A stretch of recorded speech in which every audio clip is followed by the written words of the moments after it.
미스트로스 방송에서 숙행이 등장한 순간 스튜디오는 말 그대로 술렁였다. 그것도 단순한 반응이 아니라 의미 있는 반응이었다. 왜냐하면 숙행이라는 이름 자체가 트롯 팬들에게는 세대의 연결자 같은 존재이기 때문이다. 하지만 더 흥미로운 건 그 뒤였다. 숙행이 무대의 모습을 드러내자마자 시청자들과 커뮤니티에서는 즉시 두 이름이 떠올랐다. 정훈이, 장은숙. 그야말로 소환설이 터져버린 것이다. 그리고 시청자들은 묻기 시작했다.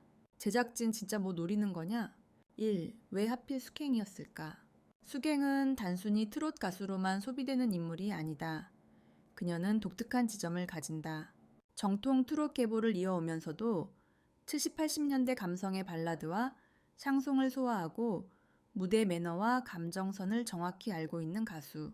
이런 특징 때문에 숙행은 무대에 서는 순간 자연스럽게 누가 떠오르냐 라는 질문을 유발하는 타입이다. 그 답이 바로 정훈이, 장은숙 이라는 세대의 아이콘들이다. 이 시청자들 반응이 심상치 않았던 이유, 커뮤니티 반응을 살펴보면 반응은 크게 세 가지로 나뉘었다. 1. 레전드 계보 연결설. 제작진이 이번엔 계보 플레이하네 숙행. 장은숙, 정훈이 라인 묶이냐. 2. 세대 감성 소환 전략. 이 프로그램이 왜 다세대가 보는지 알겠다. 엄마랑 딸이 같이 보는 기획인 거 아님. 3. 노림수 인정 반응. 솔직히 전략 재밌다 이걸 기대한 거면 인정이지.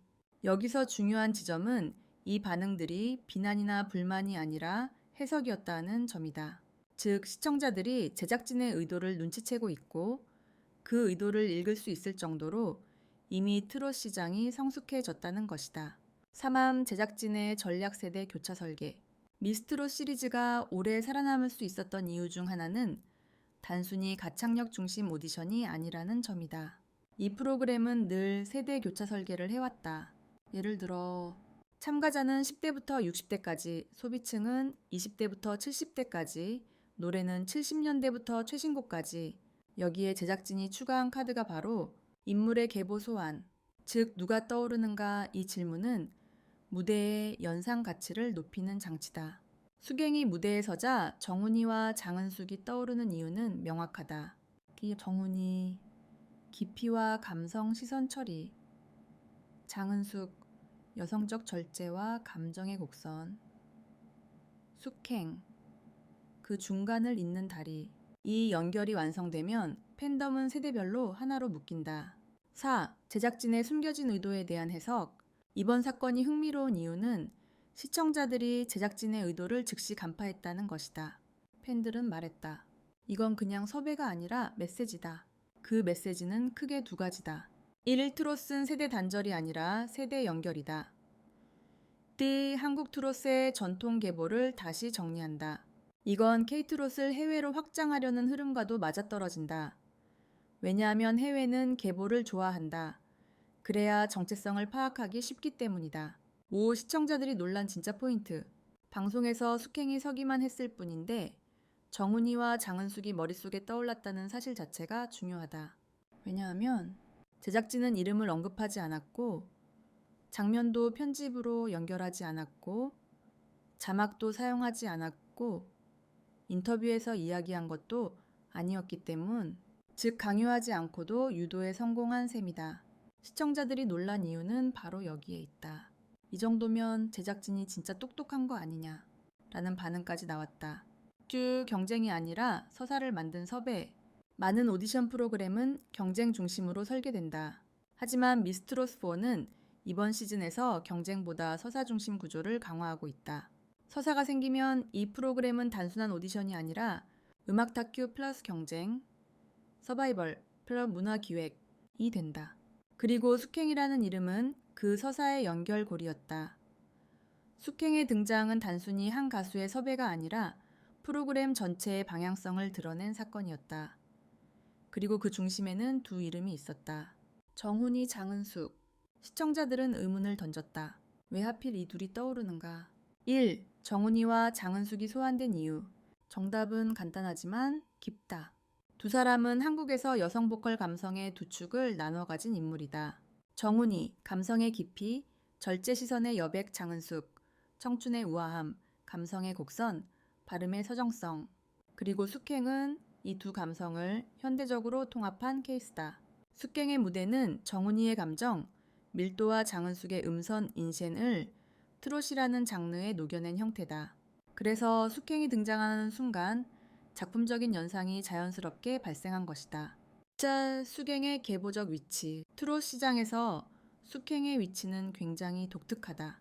그녀는 국악 감성 정통 트롯의 기교, 발라드적 감수성, 그리고 무대 매너, 이 네 가지를 동시에 장착하고 있다.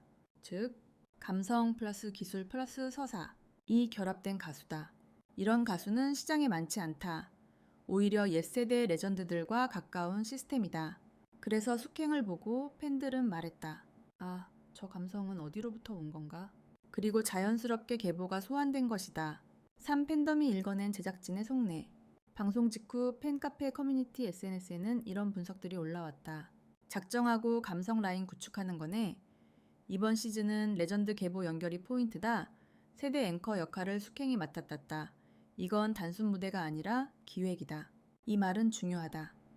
왜냐하면 시청자들이 이제 단순 시청을 넘어서 기획의 층위를 해석하고 있다는 의미이기 때문이다. 이건 오디션 프로그램에선 드물다. 스타 미스트롯 제작진의 장기 전략. 이번 시즌 제작진은 두 가지 큰 방향을 잡았다. 1세대 교차 전략, 2 감성 계보 전략. 이 방식은 비용 대비 효과가 매우 높다. 왜냐하면 레전드 소환은 화제성을 만들고 감성 연결은 몰입을 만들고 계보 구축은 신뢰를 만들기 때문이다. 이 세 가지가 결합되면 프로그램은 소비가 아니라 경험이 된다. 그러면 시청자는 이렇게 반응한다. 그냥 보고 넘길 수가 없다. 그리고 바로 이 지점에서 시청률이 살아난다. 이후 시장적으로 봤을 때의 파급력. 트롯 시장은 단순히 음악 시장이 아니라 콘서트 플러스 예능주 방송 플러스 팬덤 플러스 기획 플러스 감성 시장이 결합된 시장이다. 그렇기에 제작진이 숙행을 통해 연결한 감성 계보는 이 시장 전체에 효과를 퍼뜨릴 수 있는 설계다. 즉 숙행을 통해 옛 세대 감성 연결, 현재 세대 캐스팅, 미래 세대 소비 가능성 확보까지 확장한 셈이다. 그래서 업계에서는 이것을 감성 브릿지 전략이라고 부른다. 이육두 시청률과 흥행 포인트. 이 섭외 방식은 시청률 측면에서도 효율적이다. 시청률에 영향을 주는 핵심 변수는 세 가지다. 1. 화제성. 누가 떠올랐는가? 2. 몰입도 감정이 움직였는가? 3. 확장성 대화가 이어지는가? 숙행 등장으로 이 세 가지가 모두 충족됐다. 그 결과 방송 직후 이런 반응이 쏟아졌다. 제작진 제정신인가? 이런 카드 어디서 꺼내왔냐? 이건 진짜 기획 제대로 봤다. 세대별로 다 반응 나오네. 엄마랑 딸이 서로 다른 이야기함? 이건 프로그램 입장에서 최고의 반응이다. 7. 한 문장으로 정리한다면 숙행의 등장은 단순히 한 가수의 복귀가 아니라 과거의 감성과 현재의 무대, 미래의 관객을 연결하는 계보적 소환이었다. 그래서 시청자들은 놀랐고 팬들은 해석했고 제작진은 성공했다. 이제 남은 건 하나다. 이 카드가 후반부에서 어떤 폭발력을 만들까? 그리고 우리는 이미 알고 있다. 미스트롯은 이런 카드들을 절대로 허투루 쓰지 않는다는 걸.